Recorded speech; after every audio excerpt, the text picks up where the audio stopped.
Congratulations, Twilight. I knew you could do it. Princess, I don't understand. What did I do? You did something today that's never been done before. Something even a great unicorn like Star Swirl the Bearded was not able to do, because he did not understand friendship like you do. The lessons you've learned here in Ponyville have taught you well. You have proven that you're ready, Twilight. Ready? Ready for what?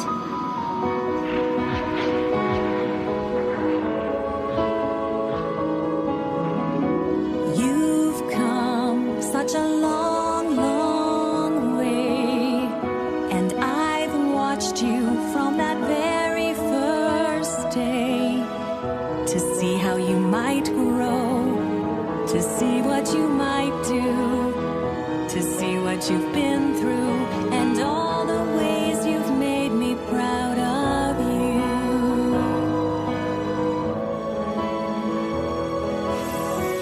It's time now for a new change to come.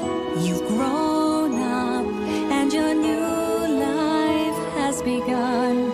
To go where you will go, to see what you will see, to find what you will be, for it's time for you to fulfill your destiny.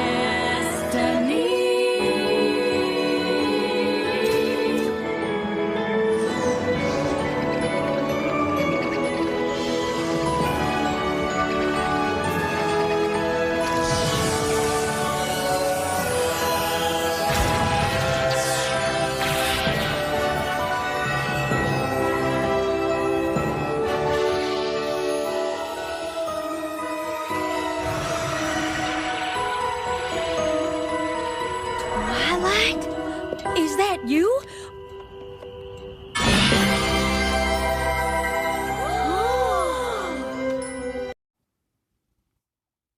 Sorry, Moonlight. Wait, Moonlight. I meant to say, I'm sorry, Moonlights, but that is the end of this video. I know I said last video would be the last video, but I think I just decided to do it this way. So don't get mad at me for doing it like that. Still no intro. I promise next video will have the intro. I pinky swear promise. If I can at least find the file. So if you really don't know what a colonist is, a colonist in their movie is basically like a wolf mixed with a coyote mixed with a hybrid. You'll understand more when all the movies come out. So that's just all I wanted to say. Oh, one more thing. Wondering who that blue girl was? That was actually Liliana and Skelly's mom. You wanna know how she came back? I'll tell you next video. Alright, bye my moonlights. Peace out.